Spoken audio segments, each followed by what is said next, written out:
je sais qu'il veille sur moi. Je chante la joie de mon cœur.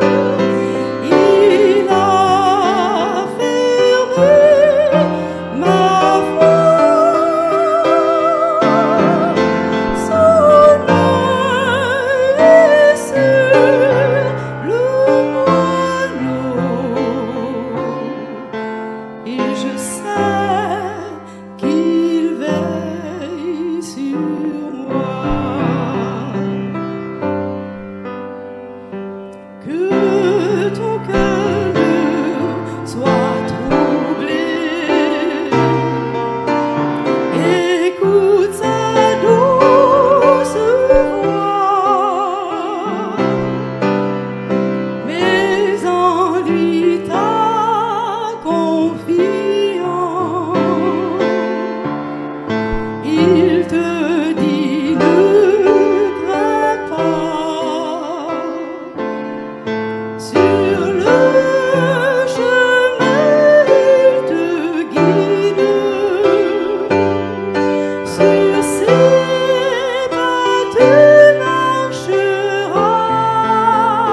et je sais qu'il veille sur moi. Je voudrais remercier Rosémée pour ce chant si merveilleux. Amen. Mon regard est tombé sur quelqu'un et j'ai vu qu'il a tellement apprécié ce chant. On reste directeur de chant jusqu'au bout. Et je voyais la main de frère Linzo monter et descendre, suivre les notes de Rosémée. Et j'ai beaucoup apprécié cela. Amen. Chaque fois que j'entends ce chant, je pense à une sœur avec qui je participais dans un moment de prière à 5 heures du matin. Et elle a donné une expérience particulière. Et chaque fois que j'entends ce chant, je pense à elle et je fais référence à son expérience où elle disait qu'un jour, elle s'est retrouvée sans argent et elle est allée à sa banque et elle a parlé avec sa gestionnaire et elle lui a dit « Madame, je n'ai plus d'argent, ma pension n'est pas encore virée, mais voilà, j'ai une note d'eau et il me faut de l'argent. Pouvez-vous me donner une avance sur ma pension ?»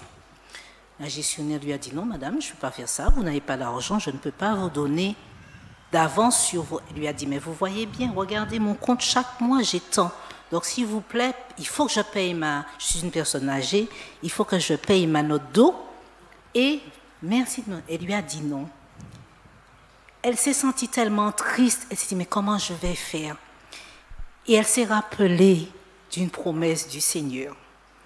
Et elle a dit à sa gestionnaire, vous savez, madame, si Dieu prend soin des oiseaux, il prendra soin de moi. Et chaque fois que j'entends ce chant, je pense à elle. Et vous savez ce qui s'est passé? Quand elle a dit ça, la gestionnaire a baissé sa tête. Elle s'est levée, elle a ramassé son sac, et la gestionnaire lui a dit, attendez, madame. Et la gestionnaire lui a débloqué un petit peu de fonds pour qu'elle puisse payer sa facture. Tout cela pour vous dire, mes chers bien-aimés, que nous sommes tous des moineaux dont le Seigneur prend soin. Et vous voyez, je veux croire qu'aujourd'hui, nous sommes dans un beau jardin. Regardez ces fleurs. Nous sommes présents, nous ne sommes pas sur les fleurs, mais nous sommes assis dans le jardin de l'Éternel. Alors, bienvenue à vous. Pour ceux qui ne me connaissent pas, je m'appelle Élise. Vous me connaissez? Non.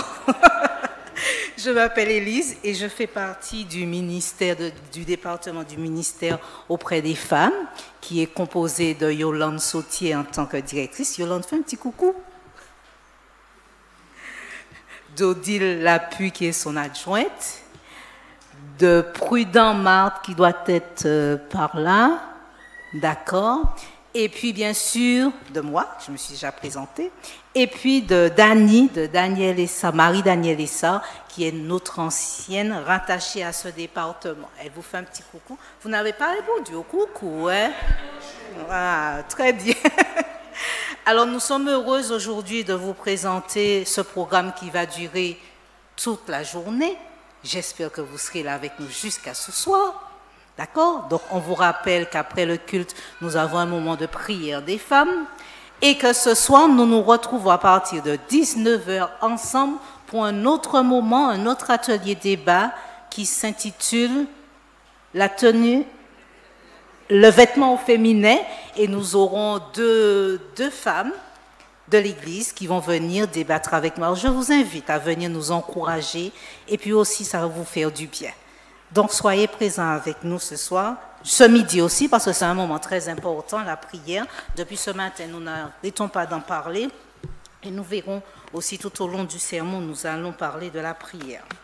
Alors, le titre du sermon ce matin s'intitule « Une vie vertueuse dans un monde sans vertu ».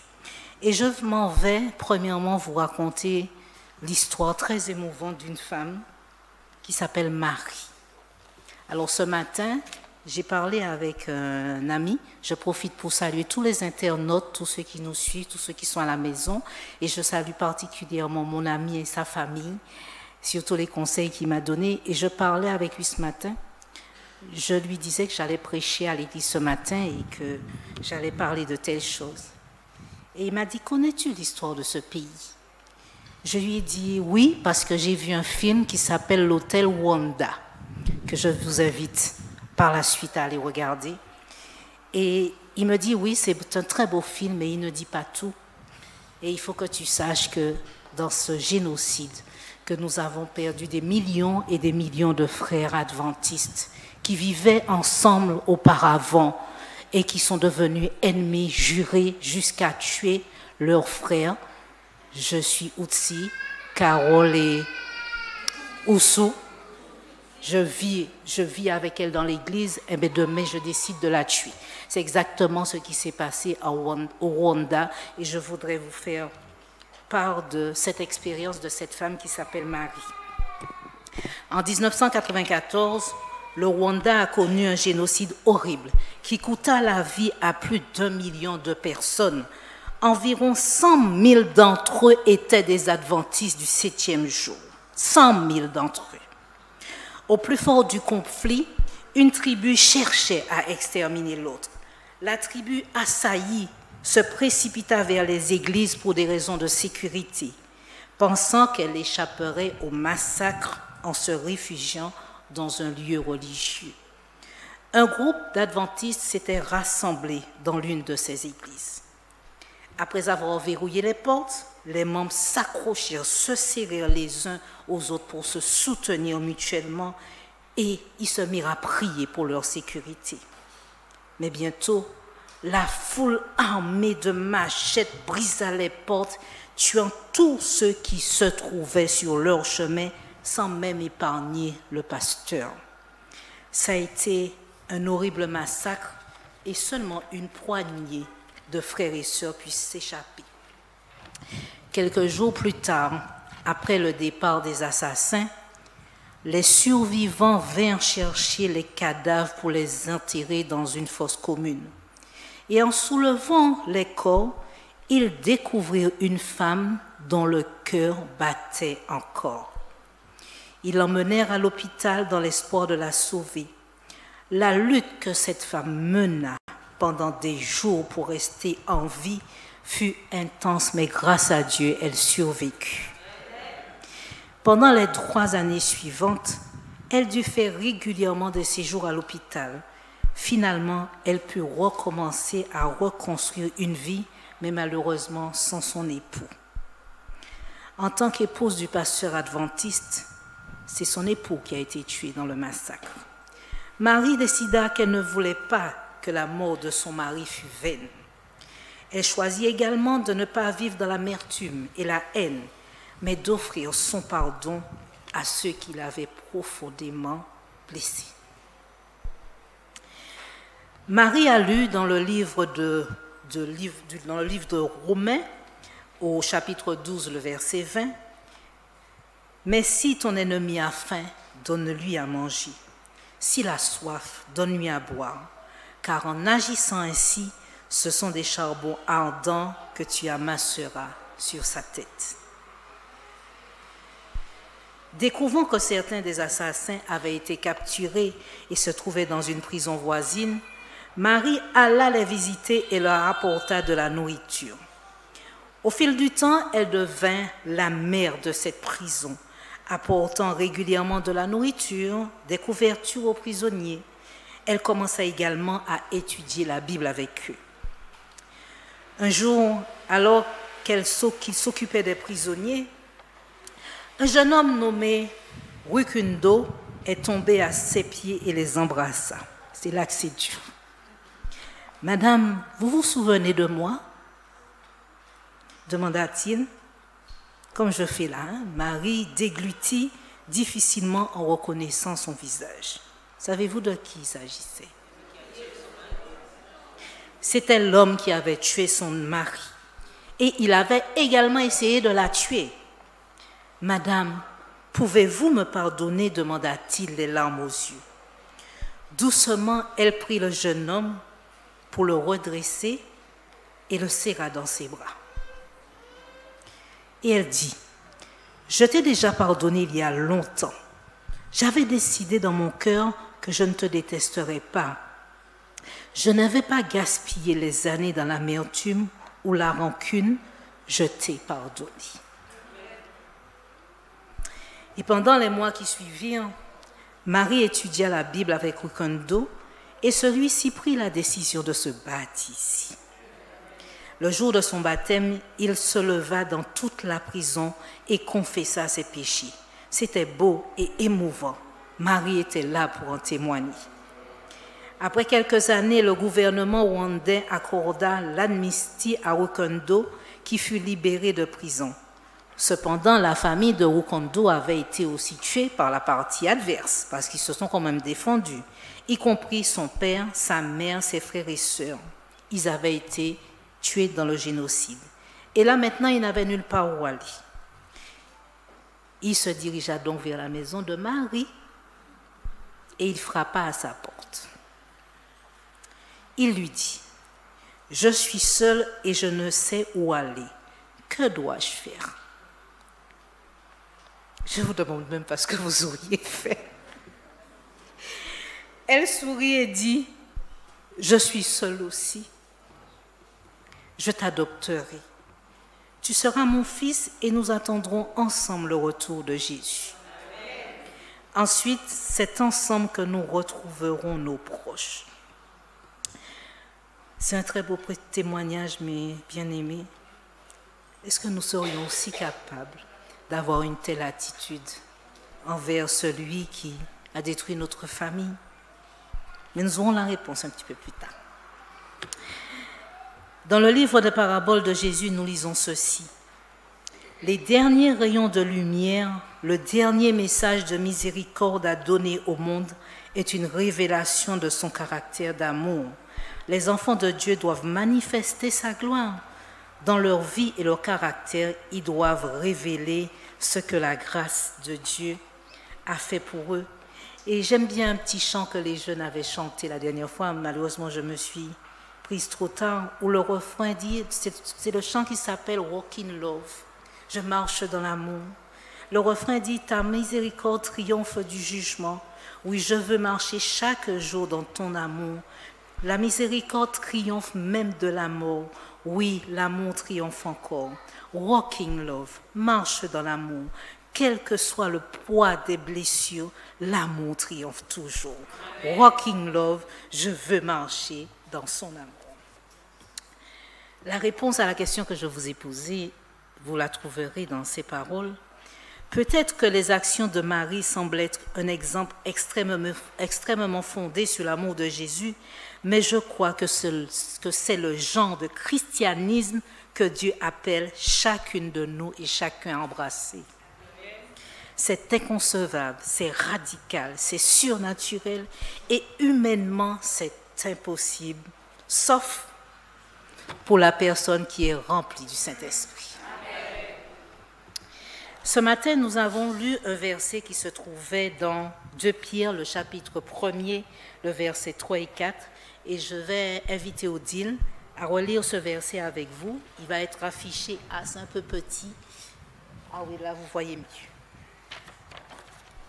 Comme sa divine puissance nous a donné tout ce qui contribue à la vie et à la piété, au moyen de la connaissance de celui qui nous a appelés par sa propre gloire et par sa vertu, lesquels nous assurent de sa part les plus grandes et les plus précieuses promesses, afin que par elles, vous deveniez participants de la nature divine, en fuyant la corruption qui existe dans le monde par la convoitise.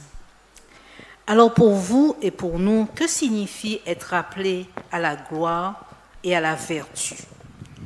Nous croyons que cela signifie vivre vertueusement dans un monde sans vertu, démontrer par la façon dont nous vivons notre vie ce que l'amour de Dieu a fait dans notre cœur. Alors je vais reprendre cela. Nous croyons que cela signifie vivre vertueusement dans un monde sans vertu, démontrer par la façon dont nous vivons notre vie ce que l'amour de Dieu a fait dans notre cœur. Et nous allons voir tout au long de ce sermon, de ces paroles, tout ce que Dieu fait dans notre vie, mais uniquement si nous laissons le Saint-Esprit œuvrer dans notre vie. Nous découvrons dans les évangiles que Jésus donne à ses disciples un modèle allant à contre-courant de celui que la société nous encourage à vivre. Son modèle est régressif par rapport aux règles classiques mondaines du succès. Alors permettez-moi de partager avec vous quelques exemples. Alors il y aura des versets que vous pouvez noter, prendre des références pour aller revoir tout cela.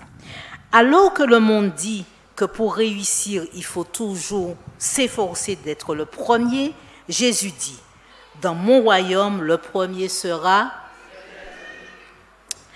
Alors que le monde dit, prends soin de toi et de tes propres besoins, Jésus dit que l'important est de répondre aux besoins d'autrui, Matthieu le chapitre 20, le verset 28. Alors que le monde dit, chouchoute-toi et efforce-toi de vivre pleinement ta vie, Jésus dit qu'il est temps de mourir à soi et au plaisir égoïste et de vivre pour les autres, Matthieu le chapitre 16, le verset 4. Alors que le monde dit, fais du bien pour que tout le monde puisse en être témoin afin d'être récompensé, Jésus dit que si notre mobile consiste à être vu par les hommes, nous n'aurons aucune récompense au ciel. En fait, il dit que ce que nous faisons en secret, sans chercher à attirer l'attention, est réellement ce qui compte le plus. Matthieu, le chapitre 6, le verset 1, nécessite. Alors que le monde dit de se faire des amis avec les riches et les célébrités pour en tirer des bénéfices, Jésus dit, apprenez ce que signifie servir l'un de ses plus petits, car ce sont les plus grands de mon royaume. Matthieu, le chapitre 25, le verset 45. Alors que le monde dit, amassez vos trésors maintenant et concentrez-vous à en obtenir le plus possible, mais Jésus dit, les trésors temporels que vous récoltez maintenant se rouilleront et seront détruits. Les seuls trésors qui durent, ce sont ceux que vous donnez. Matthieu, le chapitre 6, les versets 19 et 20. Si nous pensons que ces principes sont difficiles, considérons le prochain commandement qui adopte une position vraiment extrême. Le vrai christianisme est mis en valeur pour la gloire de notre Seigneur Jésus-Christ. Le monde dit, œil pour œil et dent pour dent, et aime ton prochain, mais déteste tes ennemis. Que dit la parole? Jésus dit, aime tes ennemis, si on te gifle, présente l'autre jour, Matthieu, le chapitre 38, le verset 44. Examinons donc de plus près ce commandement tel qu'il est rapporté dans l'évangile de Luc. Mais je vous dis, à vous qui m'écoutez, aimez vos ennemis, faites du bien à ceux qui vous haïssent, bénissez ceux qui vous maudissent, priez pour ceux qui vous maltraitent. Si quelqu'un te frappe sur une joue, présente-lui aussi l'autre joue. Si quelqu'un prend ton manteau, ne l'empêche pas de prendre encore ta tunique. Donne à quiconque te demande et ne réclame pas ton bien à celui qui s'en empare. Ce que vous voulez que les hommes fassent pour vous, faites de même pour eux. Si vous aimez ceux qui vous aiment, quel gré vous en saura-t-on? Les pécheurs aussi aiment ceux qui les aiment. Si vous faites du bien à ceux qui vous font du bien, quel gré vous en saura-t-on? Les pécheurs aussi agissent de même. Et si vous prêtez à ceux de qui vous espérez recevoir, quel gré vous en saura-t-on? Les pécheurs aussi prêtent aux pécheurs afin de recevoir la pareille. Mais aimez vos ennemis, faites du bien et prêtez sans espérer. Et votre récompense sera grande et vous serez fils du Très-Haut, car il est bon pour les ingrats comme pour les méchants. Soyez donc miséricordieux comme votre Père est miséricordieux. Luc, le chapitre 6, les versets 28 à 36. Imaginez un peu la rapidité avec laquelle le travail serait terminé et Jésus qui reviendrait nous chercher pour nous amener à la maison si seulement nous suivions le modèle d'amour qu'il nous a laissé. Jésus dit, à ceux-ci, tous reconnaîtront que vous êtes mes disciples si vous avez de l'amour les uns pour les autres. Cependant, nous ne vivons pas et n'aimons pas naturellement de cette façon. Et il est difficile de parler d'aimer nos ennemis de la sorte alors que nous ne pouvons même pas aimer nos amis et les membres d'église de cette façon. Alors là, je vais reprendre cette phrase-là parce elle m'a beaucoup interpellée. Je ne la dis pas pour vous, mais je la dis aussi pour moi parce que je me sens concernée par cette phrase. Il est difficile de parler de nos ennemis de la sorte alors que nous ne pouvons même pas aimer nos amis et les membres d'église de cette façon. À votre appréciation, à notre appréciation. Nous avons donc besoin que le Saint-Esprit habite en nous, car sans Christ, nous ne pouvons rien faire et nous ne pouvons pas aimer nos ennemis. Souvent, nous prions pour plus de paix et de joie, mais nous devrions prier pour que le Dieu de paix et le Dieu de joie habitent en nous, dans nos cœurs, par son Saint-Esprit. Nous prions pour être plus aimants, mais souvent nous devrions prier pour que l'amour lui-même habite en nous.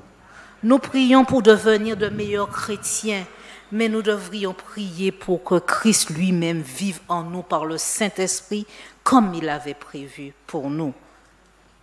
Maintenant, je vais vous parler d'un autre témoignage et c'est celui de Tom.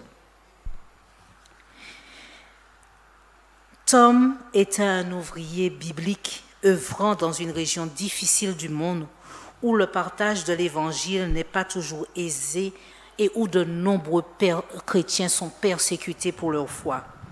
Tom et sa femme ont eu un accident de moto. L'accident s'est produit alors qu'ils s'étaient arrêtés au bord de la route. Un autre motocycliste qui passait par là les frappa de plein fouet. Heureusement, personne ne fut sérieusement blessé, il n'y eut que des dégâts matériels, mais l'homme qui les avait frappés était ivre au moment de l'accident et il était également le chef d'un village voisin. Bien que Tom ne possédait pas d'argent, au lieu de s'énerver au sujet de l'accident, il demanda au chef « Comment allons-nous résoudre ce problème ?» Et il dit « Vous devez réparer ma moto !» Il répondit ça brutalement à Tom.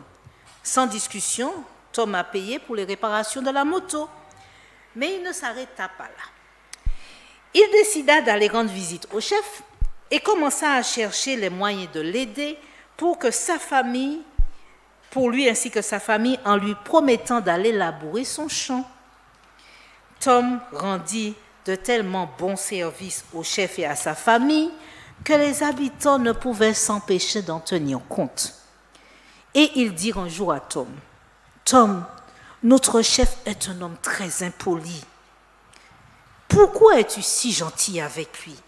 Personne ne parvient jamais à se lier d'amitié avec notre chef. » Et Tom répondit, « Parce que j'aime Jésus et que je veux partager son amour avec les autres. » Peu de temps après, les villageois demandèrent à Tom s'il était disposé à leur apprendre davantage sur Jésus. Et peu de temps après, Tom commença à étudier la Bible avec tous les villageois et il y en a même qui furent baptisés. Le miracle dans cette histoire est que ce village faisait partie d'une zone dans laquelle Tom avait essayé d'entrer plusieurs fois pour parler de Jésus. Mais ses efforts avaient toujours échoué. À présent, grâce à sa gentillesse envers le chef, Dieu avait fait une percée dans le territoire. Nos plans ne sont pas les plans de Dieu. Il a permis qu'il y ait cet accident et que personne ne soit blessé parce que Tom avait une mission. Alors réfléchissons un peu. Si Tom avait réagi à l'accident comme le font la plupart des gens, vous savez comment on fait? Vous savez? D'accord. Il n'aurait jamais pu atteindre ce village pour Christ.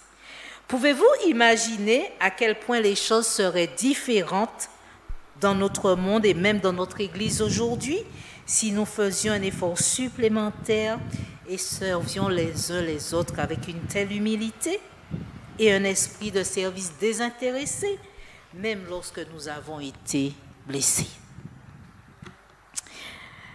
Odile va vous lire une citation et je vous invite à écouter.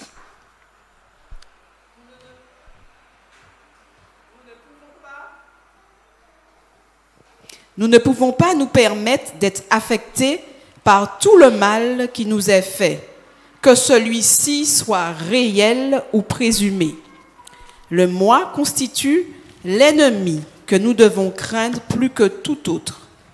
Aucune victoire remportée ne sera aussi précieuse que celle remportée sur le moi. Nous ne devrions pas nous permettre que nos sentiments soient facilement blessés. Nous devons vivre non pas pour protéger nos sentiments ou notre réputation, mais pour sauver des âmes. Une autre citation que va nous lire Odile. Souvenez-vous que le Seigneur peut faire davantage en 1 heure que nous ne pourrons le faire en une vie entière. Amen. Lorsqu'il verra que son peuple est pleinement consacré, une grande œuvre sera faite en un court laps de temps et le message de vérité sera transmis dans les endroits sombres de la terre où il n'a jamais été proclamé. Êtes-vous prêts? Sommes-nous prêts? Nous avons les armes pour nous préparer chaque jour et les armes, elles sont là. Je voudrais vous rappeler le thème du sermon, une vie vertueuse dans un monde sans vertu. Une vie vertueuse dans un monde sans vertu, selon les Écritures, chacun de nous a été chargé, mis à part et investi dans un but sacré, celui de partager l'amour de Dieu avec un monde qui se meurt. Pour ce faire, nous devons être remplis du Saint-Esprit et mener une vie à la fois intérieure et extérieure, vertueuse, honorable et conforme à notre sainte vocation. Peu importe la façon dont nous sommes traités, nous sommes appelés à être fidèles afin que vous soyez irréprochables et purs, des enfants de Dieu irrépréhensibles au milieu d'une génération perverse et corrompue par laquelle vous brillez comme des flambeaux dans le monde. C'est la gloire de Dieu que de donner sa vertu à ses enfants. À quoi ressemble exactement ce genre de vie vertueuse? D'après vous, d'après tout ce qu'on a lu, qui nous donne cette vertu? Elle ressemble beaucoup à Jésus. Jésus était le fruit de l'Esprit en personne. Dans Galates, le chapitre 5, les versets 22 et 23, nous lisons ceci. Le fruit de l'Esprit est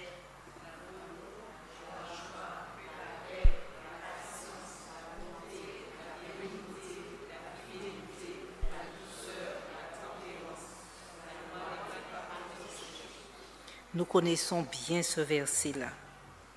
Voyez-vous, si l'Esprit de Dieu habite en nous, le fruit de l'Esprit sortira de nous et toutes ces vertus, nous les posséderons, et pas juste un, mais toutes les vertus. Tous les fruits, nous posséderons tous les fruits. À travers son exemple, Jésus a montré comment vivre et aimer de façon vertueuse dans un monde sans vertu.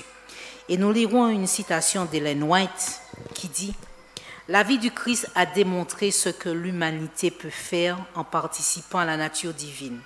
Nous pouvons aussi avoir tout ce que Christ a reçu de Dieu. Alors demandez et vous recevrez. Faites ceci avec la foi persévérante de Jacob, avec la persistance inflexible d'Élie. Réclamez pour vous tout ce que Dieu a promis. » Et je vais inviter les chantres à interpréter un petit chant, pas très long, mais cela va nous toucher. Change mon cœur, Seigneur.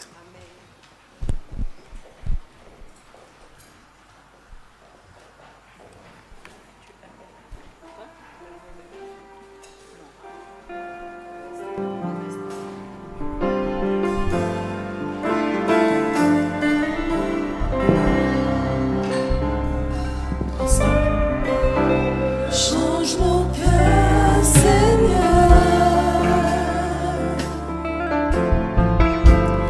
et purifie-moi.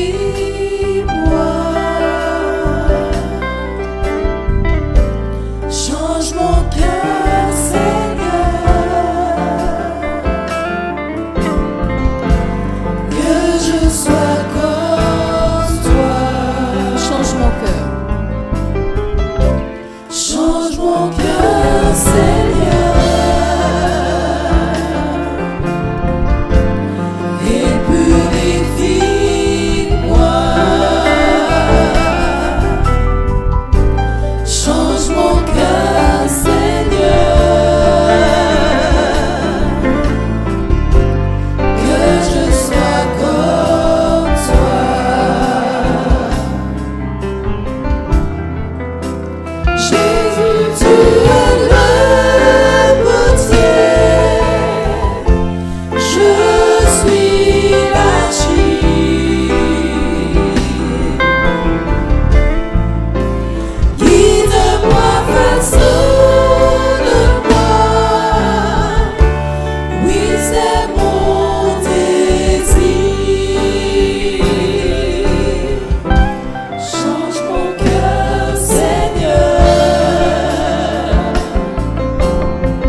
Souvenez-vous que nous ne livrons pas une lutte pour gagner une volonté plus forte ou une plus grande maîtrise de soi. Il est question ici d'une bataille pour notre cœur. À qui avons-nous remis notre cœur? Malheureusement, le monde nous a appris que notre vie consiste uniquement à nous soucier du grand numéro 1. Connaissez-vous ce grand numéro 1? Le moi. Ce grand numéro 1, c'est le moi qui nous assaille. Tout ce qui me rend plus épanouie et heureuse est bon pour moi, dit-on. Mais selon les Écritures, il est dangereux de penser ainsi. Les désirs de notre cœur ne sont pas toujours justes ou bons.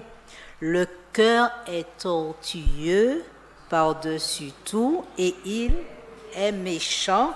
Qui peut le connaître? Jérémie, le chapitre 17, le verset 9. Nous ne serons jamais en sécurité en regardant à nous-mêmes et en suivant les penchants de notre cœur. Nous devons prier continuellement, Seigneur, d'après le chant que vous avez entendu, change mon cœur, Seigneur, prends mon cœur, Seigneur, rends-moi semblable à toi.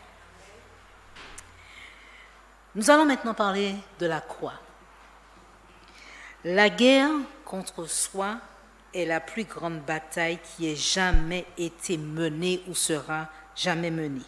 Se soumettre, s'abandonner tout entièrement à la volonté de Dieu nécessite une lutte, mais l'âme doit se soumettre à Dieu avant de pouvoir être renouvelée dans sa sainteté. L'appel à se charger de sa croix, on le trouvera dans le chapitre de Luc, le chapitre 9, le verset 23 et 24.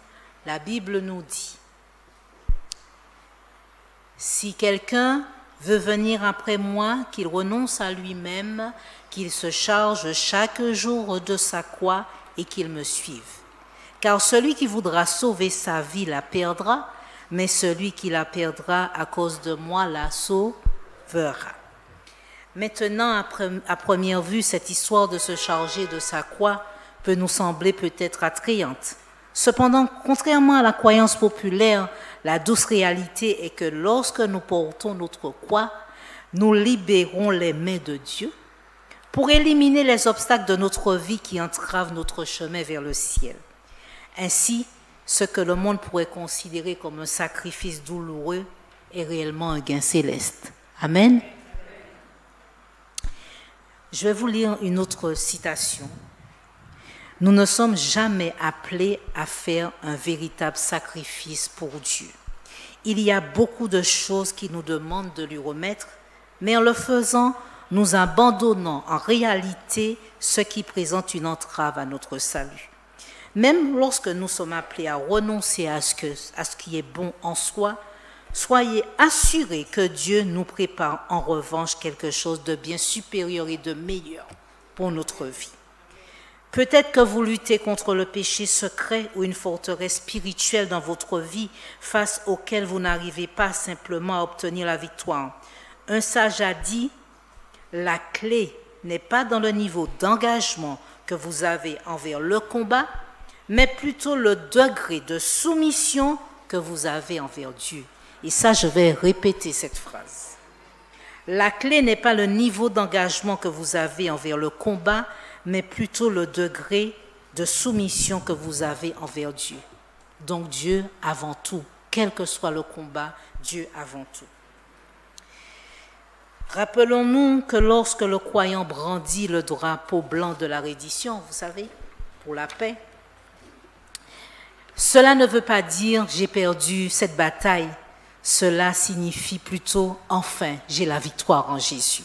Et nous devons en être fiers. Bien-aimés, lorsque nous donnons à Jésus et prenons sa croix, il se passe quelque chose d'étonnant. Plutôt que d'être un fardeau que nous chargeons sur nos épaules, nous découvrons que la croix est plutôt celle qui se charge de nous. Vous nous imaginez, vous voyez la croix? Vous imaginez tout le peuple de Dieu sur la croix? Et pourtant, elle nous porte chaque jour cette croix. Nous devons déposer donc aux pieds de Jésus la force que nous croyons détenir et le laisser porter le fardeau de la croix par sa force.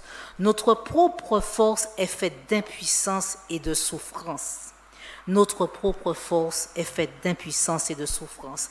Dès l'instant où nous soumettons notre vie brisée à Jésus, il nous donne la victoire. Amen. Il est temps donc d'essayer cette petite recette, vous ne pensez pas? Lisez avec moi cette nouvelle citation. Lorsque vous vous soumettez entièrement à Jésus, que vous tombez complètement brisé sur Jésus, vous êtes récompensé par la victoire et vous vivrez alors une joie jamais ressentie auparavant. Et je dédie cette citation à Lina. Lina, tu es où? Lina n'est pas là. Par rapport à son expérience de ce matin, je veux lui dédier cette citation que je vais vous répéter. Lorsque vous vous soumettez entièrement à Dieu, que vous tombez complètement brisé sur Jésus, vous êtes récompensé par la victoire et vous vivez alors une joie jamais ressentie auparavant. Et Ellen White a dépeint ce tableau suivant quand elle dit « Quand vous tombez complètement brisé sur Jésus, quand nous tombons sur Jésus, que représentent nos déchirures ?» Alors maintenant, nous allons parler de cette brisure par la poussière inestimable. Et l'auteur nous dit que l'âme brisée est vraiment la plus belle offrande et le sacrifice le plus sacré que nous puissions donner à Dieu.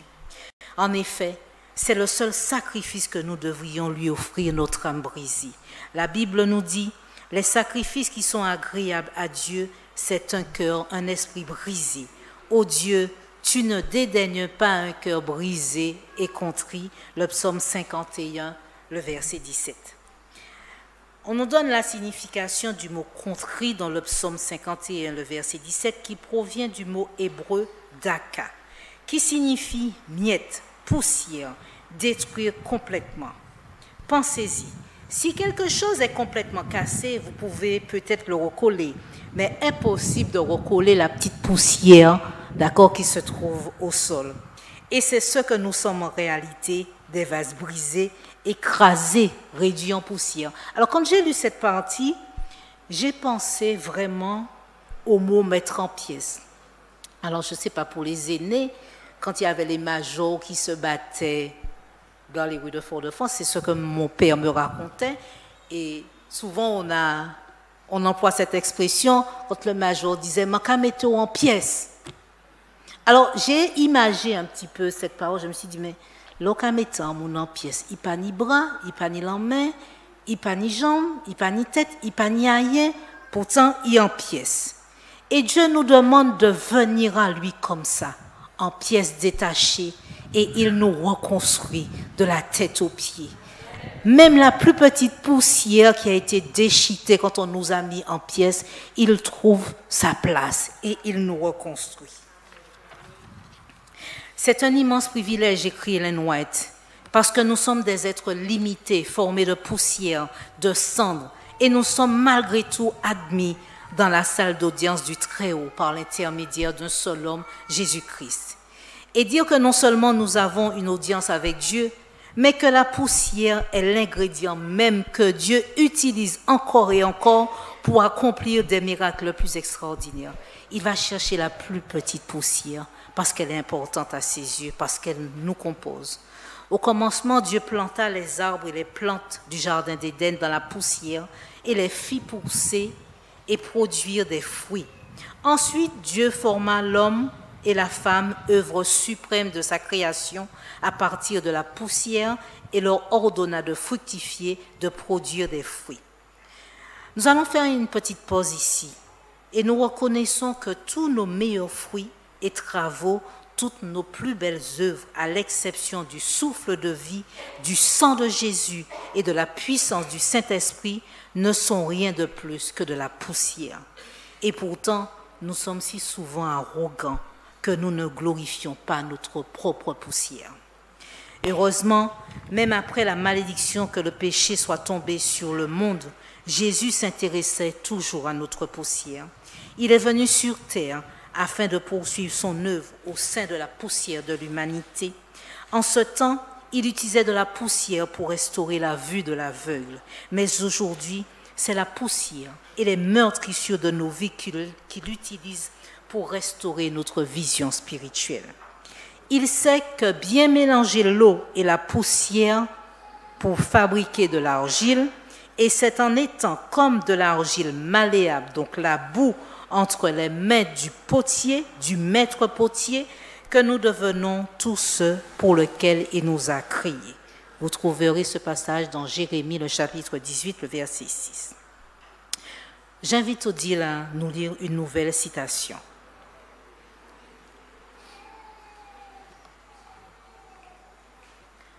Avec éloquence, une nouvelle citation. La poussière ne signifie pas nécessairement la fin. Elle est souvent l'élément qui doit être présent pour le commencement d'une nouvelle vie. Oui, la poussière peut vraiment devenir belle entre les mains d'un Dieu aimant. Et la poussière qui se livre au Seigneur est inestimable. En fait, on nous dit ceci. Il n'y a rien que Satan craigne autant que le peuple de Dieu, libérant le passage en ôtant toutes les entraves, de sorte que le Seigneur puisse répandre son esprit sur une église languissante.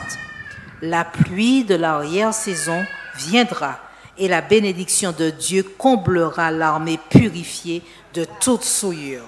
Amen. Avez-vous livré votre souillure, votre poussière à Jésus? Lui avez-vous remis vos échecs, vos péchés et tous vos morceaux brisés et blessés? Si nous lui abandonnons tout, il peut faire des miracles avec notre poussière. Le croyez-vous? Alors si vous le croyez, je vais vous demander de vous tenir debout.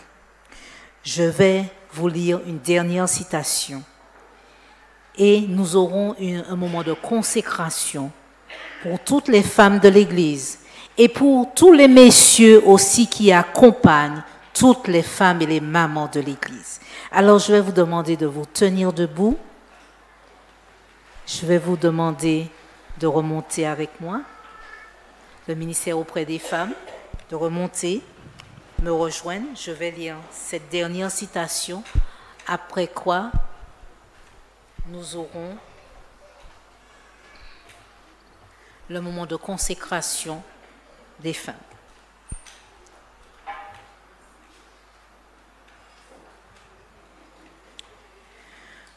Aujourd'hui, mes amis IES, mes sœurs, mes bien-aimés EES, Jésus nous tend ses mains marquées par les clous et nous dit: donne-moi ta poussière. C'est une sainte invitation. Acceptons de lui donner notre poussière. La poussière d'un cœur véritablement meurtri, un cœur dans le besoin, un cœur qui répond: oui Seigneur, je veux aujourd'hui une relation plus profonde avec toi. Je veux être transformé à ton image. Je veux afin d'aimer les autres comme tu m'as aimé. Je veux être la chrétienne vertueuse que tu m'as appelée à devenir et à être. Mais tout ce que j'ai à t'offrir est brisé et imparfait. Alors je te donne mes échecs, ma douleur, mon chagrin et mes larmes. Même ce que j'ai de meilleur à donner n'est rien de plus que de la poussière. Mais je suis prête à te remettre toute cette poussière et à devenir de l'argile entre les mains du divin potier Jésus. Le trône de mon cœur t'appartient aujourd'hui. Quoi que tu dises, je suis à toi. Quoi que tu dises, je suis à toi. Croyez-le que nous sommes des amis IES pour Jésus et que Jésus est notre grand ami avec un grand A. Que Dieu nous bénisse et que nous aide tous les jours à faire preuve de cette vertu et à être remplis de tous les fruits de l'esprit.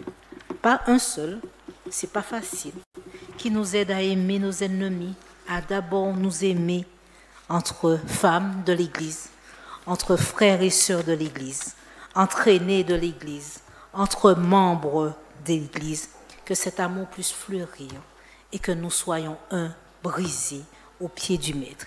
Que Dieu vous bénisse, que Dieu vous garde.